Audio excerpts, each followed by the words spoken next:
Magandang araw mga Katoy Beats!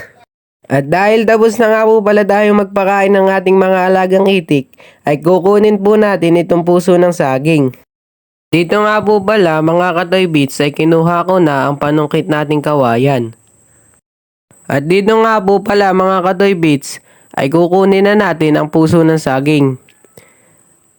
Hirap na hirap nga po pala ako sa baguhan na ito at ngalo na po ang aking liig, mga Katoy Beats. At dito nga pala mga Katoy Beats ay nakuha na rin natin.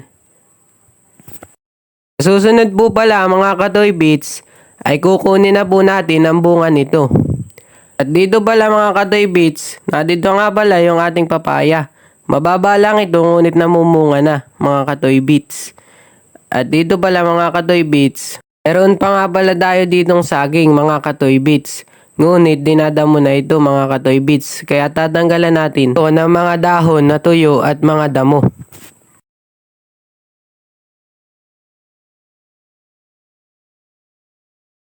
Hanggang dito na lang po mga Katoy Beats. Salamat po sa panonood. Bye!